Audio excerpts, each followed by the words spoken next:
बिस्मिल्लाहिर्रहमानिर्रहीम अस्सलाम वालेकुम रहमतुल्लाहि व बरकातुहू। उम्मीद आप सब खैरियत से होंगे। आज एक और नई वीडियो के साथ हाजिर हैं। आज हम अपने फ्यूचर के थर्ड टेंस को स्टार्ट कर रहे हैं। इससे यस्टरडे और द डे बिफोर यस्टरडे हमने फ्यूचर इंडेफिनिट टेंस किया था, फ्यूचर कंटिन्यूस टेंस किया था। आज हम करें फ्यूचर परफेक्ट टेंस। इससे पहले हमने प्रेजेंट के चारों टेंस कर लिए हैं और पास्ट के भी चारों टेंस कर लिए हैं। अगर आपने वो वीडियोस वॉच नहीं की तो आप मेरे चैनल पर जाकर स्क्रॉल डाउन करके वो वीडियोस वॉच कर सकते हैं, क्योंकि टोटल 12 सेंटेंसेस है, जिसमें से हमारा ये जो 11वां सेंटेंसेस जा रहा है और उसके जो बाकी 10 टेंसेस जो मैंने करवा दिए हैं, जो समझा दिया, वो मेरी वीडियोस भी देख सकते हैं। प्रीवियस लेक्चर्स को अगर आपने नहीं देखे तो कंटिन्यू करते हैं हम अपने लेक्चर को। फ्यूचर परफेक्ट टेंस की बात करें तो उर्दू में इसकी पहचान क्या आती है। उर्दू के ऐसे फ़िक्रे जिसके आखिर में चुका होगा, चुकी होगी, चुके होंगे वगैरह आए तो वो फ्यूचर परफेक्ट टेंस के फ़िक्रे होते हैं। मसलन वो खाना खा चुका होगा, शेर मर चुका होगा, बारिश थम चुकी होगी वगैरह। यहाँ पे एक पॉइंट है जो मैं आपसे नोट करना चाहता हूँ। आपकी जो इंग्लिश ग्रामर एंड कंपोजिशन की बुक है उसमें फ्यूचर परफेक्ट टेंस और इवन के बाकी तमाम टेंसेस की सिर्फ एक पहचान दी हुई है, लेकिन जो मैं आपको नोट्स यहाँ पे टीच कर रहा हूँ, जो चीज़ मैं आपको पढ़ा रहा हूँ, यहाँ पे तकरीबन प्रेजेंट, सिंपल प्रेजेंट और सिंपल फ्यूचर को छोड़ के बाकी तमाम टेंसेस की दो पहचान दी गई हैं। अगर इस तरीके से आता तो इसकी भी ट्रांसलेशन आपको आनी चाहिए, दूसरे तरीके से आता तो उसकी भी ट्रांसलेशन आपको आनी चाहिए। पहली पहचान तो है कि चुका होगा, चुकी होगी, चुके होंगे। ये it's the basic identification of future perfect tense. Note यहाँ पे बड़ी इंपॉर्टेंट बात लिखी है कि उर्दू के ऐसे फ़िक्रे जिनके आखिर में अलिफ होगा, छोटी ये होगी, बड़ी ये होंगे। जिस तरह अगर हम प्रेजेंट की बात करें तो उसमें अलिफ आपका क्या है, छोटी ये है और बड़ी ये है। और अगर पास्ट की बात करें तो उसमें अलिफ था, छोटी ये थी और बड़ी ये थे। तो ये पहचान थी। और इसकी भी सेकंड पहचान हमारे पास क्या है फ्यूचर परफेक्ट टेंस की, कि उर्दू के ऐसे फ़िक्रे जिनके आखिर में अलिफ होगा, बड़ी ये होगी और छोटी ये बड़ी ये होंगे वगैरह हैं, वो भी इस टेंस के फ़िक्र होते हैं। मसलन मैंने ख़त लिख लिया होगा, इसे नज़म पढ़ ली होगी। अब यहाँ देखें, मैंने ख़त लिख लिया होगा। अब यहाँ पे चुका चुकी तो नहीं आ रहा, लिया में अलिफ होगा, ये इसकी पहचान। इसे नज़म पढ़ ली होगी वगैरह। तो इसे जो नज़म पढ़ ली होगी तो उसमें भी अगर हम देखें ली होगी, तो ली में क्या है, छोटी ये है और आगे क्या है, होगी। तो फ्यूचर परफेक्ट टेंस की हमारे पास दो आइडेंटिफिकेशंस हैं। हम इसको दो तरीके से पहचान सकते हैं। फर्स्ट क्या है, चुका है, चुकी है, चुके होंगे। और तीसरी क्या, अलिफ होगा, छोटी ये होगी, बड़ी ये होगी। बात करते हैं इसमें वर्ब की फॉर्म की और हेल्पिंग वर्ब की। अगर हम वर्ब की फॉर्म की बात करें तो इस टेंस में वर्ब की फ़र्स्ट फॉर्म इस्तेमाल होती है। ठीक है, वर्ब की फ़र्स्ट फॉर्म इस्तेमाल होगी और इसमें आपको ये ING वगैरह का यूज़ नहीं करेंगे। वो ING हमने कल पढ़ा था, उसमें हमने कॉन्टीन्यूस में यूज़ किया है। अब बात करते हैं हेल्पिंग वर्ब यानी इमदादी फ़ेल की। तो इस टेंस में इमदादी फ़ेल जो है विल हैव और शैल हैव इस्तेमाल होते हैं। तो विल हैव, शैल हैव इस्तेमाल होगी। इसलिए परसों हमने फ्यूचर में पढ़ा था विल और फ्यूचर कंटिन्यूस में पढ़ा था विल हैव और शैल हैव। इस टेंस में इमदादी फ़ेल विल हैव और शैल हैव इस्तेमाल होते हैं। इसमें अगर हम जनरल स्ट्रक्चर देखें तो वो भी हमें दिया हुआ है, सब्जेक्ट प्लस विल हैव और slash shall have plus third form plus subject, subject will have और shall have plus third form यानी आपको पता है कि परफेक्ट में हमेशा कौन सी फॉर्म इस्तेमाल होती है, थर्ड फॉर्म इस्तेमाल होती है।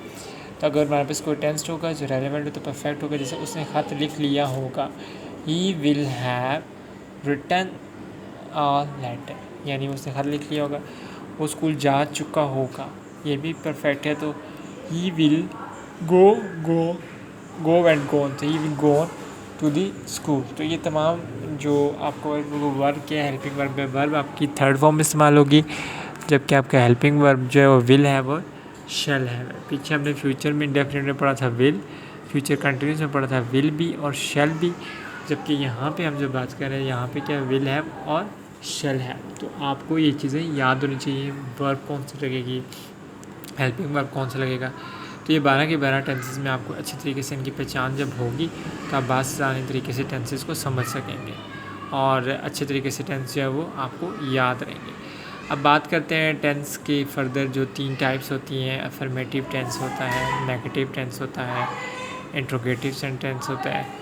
जो अफर्मेटिव सेंटेंस होते हैं, फ़िक्रे होते हैं, इस टेंस के मस्बत फ़िक्रों का तर्जुमा दर्ज ज़ैल कुलिये के मुताबिक किया जाता है। यानी सबसे पहले फ़ाइल, फिर हमदर्दी फ़ेल, विल हैव और शैल हैव। और यहाँ बारिश भी बड़ी शदीद लग गई है। अगर हम देखें तो मैं पोर्च में बैठा हूँ, मुझे उठ के अंदर जाना पड़ेगा, तो हम लोग अंदर जा रहे हैं। तो साथ साथ आपको पढ़ा भी रहे हैं और साथ साथ बता रहे हैं कि मौसम बहुत ही ज़बरदस्त हो चुका है और बारिश लग चुकी है। मस्बत फ़िक्रों की बात करें तो मस्बत फ़िक्रे वो होते हैं सादा जुमले। इस टेंस के मस्बत फ़िक्रों का तर्जुमा ज़ैल कुलिये के मुताबिक किया जाता है। यानी सबसे पहले फ़ाइल, फिर हमदादी फ़ेल, फिर वर्ब की थर्ड फॉर्म और आखिर मफ़ूल का तर्जुमा किया जाता है। Subject plus will have, shell have plus third form plus object. यहाँ कुछ एग्जांपल्स दिए, अगर हम देखें तो वो नाश्ता कर चुका होगा, तो he will have taken his breakfast. हम मकान तब्दील कर चुके होंगे, तो वी शैल। अब यहाँ आप कहेंगे शैल क्यों लगा है, मैंने बता चुका हूँ कि आई और वी के साथ हमेशा क्या लगता है, शैल लगता है। We shall have changed the house. हमारी टीम मैच जीत चुकी होगी। Our team will have won the match. ठीक है, अब यहाँ पे देखें तो तमाम टेंसेस में एक ही पहचान से टेंस बताया गया, चुका, चुकी, चुकी। और दूसरे टेंस जो है वो अलिफ, छोटी ये, बड़ी ये, होगा, छोटी ये, होगी, होंगे, तो वो आपको नहीं बताया गया। तो अगर उस तरीके से भी टेंस आ जाता तो मैंने आपको दोनों आइडेंटिफिकेशंस बताई हुई हैं, तो आप दोनों आइडेंटिफिकेशंस को देखते हुए टेंस करेंगे। ठीक है, और आगे जाके आपको एक और बात बताएंगे, बड़ी इंटरेस्टिंग बात है, लेकिन आप वीडियो के साथ बने रहेंगे तो आपको समझ आएगी। और अगर आप मेरे चैनल पर नए हैं तो उसे लाइक कीजिएगा, सब्सक्राइब कीजिएगा और शेयर कीजिएगा और बेल आइकन दबाना मत भूलिएगा। नेक्स्ट स्लाइड्स में हमारे पास है नेगेटिव सेंटेंसेस, नफ़ी जुमले। नेगेटिव सेंटेंसेस की बात करें तो नेगेटिव सेंटेंसेस बहुत ही आसान होते हैं। हम नेगेटिव सेंटेंसेस में क्या करते हैं कि हेल्पिंग वर्ब के फ़ौरन बाद नोट लगा देते हैं। तो यहाँ पे अगर हम यहाँ रीड आउट करें, इस टेंस के फ़िक्रों को नफ़ी बनाने के लिए शैल या विल के फ़ौरन बाद नॉट लगाया जाता है और नॉट के बाद हैव इस्तेमाल होता है। जैसे हमारे पास यहाँ स्ट्रक्चर दिया हुआ है, subject plus will slash shell plus not plus have plus third form plus object. तो यहाँ पे हमारे पास कुछ एग्जांपल्स दिए हैं ताकि बेटर तरीके से अंडरस्टैंड किया जाएगा, क्योंकि आपको पता है जब तक हम एक डेफिनेशन या कुछ समझते हैं उसके एग्जांपल्स ना हो तो बेटर तरीके से समझ नहीं आता। फर्स्ट एग्जांपल है, तुम नहा नहीं चुके होगे। तो ये आपका क्या है, एक फ्यूचर परफेक्ट टेंस है। You will not have taken bath. उन्होंने गलती नहीं की होगी। अब यहाँ नहीं की होगी, अब की में देखें तो छोटी ये है और आगे होगी, तो ये भी क्या है, आपका फ्यूचर परफेक्ट टेंस है। They will not have made a mistake. ठीक है, मेक की सेकंड फॉर्म और थर्ड फॉर्म मेड ही होती है। अली दरिया नहीं अबूर कर चुका होगा। Ali will not have crossed the river. ये कुछ एग्जांपल्स थी जो बड़ी मज़ेदार एग्जांपल्स हैं। आगे जाके आपको होमवर्क भी मिलेगा, आप वो होमवर्क भी कीजिएगा, प्रैक्टिस भी कीजिएगा, एरर्स भी जितने हैं उनको भी सॉर्ट आउट कीजिएगा ताकि आपको ज़्यादा से ज़्यादा टेंसेज जो हैं वो समझ जाएँ और आप बेहतर तरीके से टेंसेज को समझ सकें। यहाँ पे नेगेटिव सेंटेंसेस के बाद हमारा जो नेक्स्ट हिस्सा शुरू होने वाला है वो हमारा इंटरोगेटिव सेंटेंसेस का है। इंटरोगेटिव सेंटेंसेस बहुत ही मज़ेदार होते हैं और वो भी ईजी हैं, जैसे आपके नेगेटिव सेंटेंसेस हैं। इंटरोगेटिव सेंटेंसेस की बात करें तो बारिश बहुत तेज़ हो चुकी है। आपको ये भी इंफॉर्मेशन साथ साथ देते जाएँ, दिन का टाइम है, 5 बज चुके हैं और साथ साथ बारिश भी बहुत अच्छी लग रही है। इंटरोगेटिव फ़िक्रे सवालिया जुमले की बात करें तो क्वेश्चन के जिसके आखिर में क्वेश्चन मार्क होता है। सवालिया जुमले इंटरोगेटिव फ़िक्रों को सवालिया बनाने के लिए दर्ज झैल कुलिये के मुताबिक सिर्फ विल या शैल को सब्जेक्ट से पहले इस्तेमाल किया जाता है और हैव हमेशा सब्जेक्ट के बाद ही आता है। तो हमारे पास यहाँ देखिए, अगर आपने इंटरोगेटिव सेंटेंस बनाना है तो विल शैल सब्जेक्ट से पहले आप ले आएंगे, बाकी सारा मेथड वही होगा। अब जैसे विल हैव है और शैल हैव है तो हैव सेंटर में रहेगा, विल शुरू में आ जाए। जैसे यहाँ पे दिया हुआ है कि आपको विल शैल पहले ले आना है सब्जेक्ट से, फिर सब्जेक्ट के बाद क्या लगाना है, जैसे कल हम पढ़े थे कि विल बी शैल बी, तो विल शैल को स्टार्ट में लेना है और बी को सब्जेक्ट के बाद पुट कर देना है, और थर्ड फॉर्म और प्लस ऑब्जेक्ट। तो ये सारा आपका स्ट्रक्चर है। एग्जांपल्स दिए हैं, क्या वो गाड़ी से रह गया होगा। अब अलिफ है और होगा। Will he have miss the train, क्या चीज़ चपरासी घंटी बजा चुका होगा। Will the peon have rung the bell, क्या शिकारी परिंदे पकड़ चुका होगा। Will the hunter have caught the birds. तो ये कुछ एग्जांपल्स थी। आप इन एग्जांपल्स की जितनी प्रैक्टिस करेंगे तो आपको उतनी ज़्यादा समझ आएगी। तो आप यही कहूँगा कि जो मैंने आपको एरर्स आगे देने हैं, होमवर्क देना है ट्रांसलेशन का और एरर्स का, तो आप उसको ज़्यादा से ज़्यादा प्रैक्टिस करें। अगर आपको कोई भी चीज़ में प्रॉब्लम होती है तो आप कमेंट में मुझसे पूछ सकते हैं कि सर ये काइंडली मुझे बता दिया। कोई टेंस नहीं भी बनना तो आप मुझसे पूछ सकते हैं। इवन कि आपको ये बेहतरीन नोट्स मैं प्रोवाइड कर रहा हूँ, ये बहुत अच्छे नोट्स बने हुए हैं।